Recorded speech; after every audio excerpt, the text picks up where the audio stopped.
এই শীতের সন্ধ্যায় বাস না পেয়ে থাকলাম দাঁড়িয়ে, সেই দুঃখে খেয়ে নিলাম মোমো। সো হ্যালো এভরিওয়ান, কেমন আছো সকলে? আশা করছি সবাই সুস্থ আছো এবং ভালো আছো। আর আজকে সকালে জানালা খুলেই দেখি যে ওয়েদারের অবস্থা খুবই খারাপ। তো যাই হোক, গরম গরম খেয়ে নিলাম চা 1 কাপ, তারপর বিছানাটা গুছিয়ে চলে আসলাম ক্যামেরার সামনে। আর এসে দেখি আমার এই সুন্দর মুখটা থেকে একটা নজর দিয়েছে, সেই কারণে হয়েছে একটা পিম্পল। তারপর সকাল সকাল করে নিলাম স্নান। আর স্নান করে এসে আমার এই চুলের জট ছাড়ানোর যে ব্যাপারটা খুবই বাজে লাগে। যাই হোক, তারপরে রেডি ফেডি হয়ে বেরিয়ে পড়লাম। আর দেখলাম ওয়েদারের অবস্থা খারাপ হলে কি হবে, একটু তো হালকা হালকা রোদ উঠেছে, কিন্তু বাস থেকে নামার পর ঠান্ডায় তো মনে হচ্ছিলাম পুরো জমেই যাব। সেই ঠান্ডা কাটানোর জন্য খেয়ে নিলাম গরম গরম চা, তারপর গরম গরম সিঙ্গারা।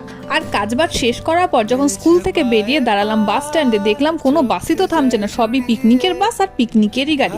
তো যাই হোক, এরকম করতে করতে আমরা অনেকক্ষণই প্রায় দাঁড়িয়েছিলাম, সবাই চলেও গেছিল। আর দেখতেই পাচ্ছ ওখানে অন্ধকার হয়ে আসছিল, কিন্তু কোনো বাসই থামছিল না। সেই কারণে আমরা এগিয়ে গেলাম অন্য একটি বাস স্ট্যান্ডে। তো ফাইনালি দেখতেই পাচ্ছ আমরা চলে এসেছি। আর বাইরে একদমই অন্ধকার হয়ে গেছিল, মানে অনেকটাই লেট হয়ে গেছিল। তারপর এসে খেয়ে নিলাম মোমো, কারণ অনেকটাই খিদে পেয়েছিল। তো যাই হোক, এরকম করে অনেক যুদ্ধ করে ফিরলাম বাড়ি। আর আজকের ভিডিওটা করছি এখানে শেষ। ভালো লাগলে অবশ্যই পেজটাকে কিন্তু ফলো করে দিই, আর চ্যানেলটাকে সাবস্ক্রাইব করে একটি কমেন্ট করে দিও ভিডিওটা কেমন লাগলো।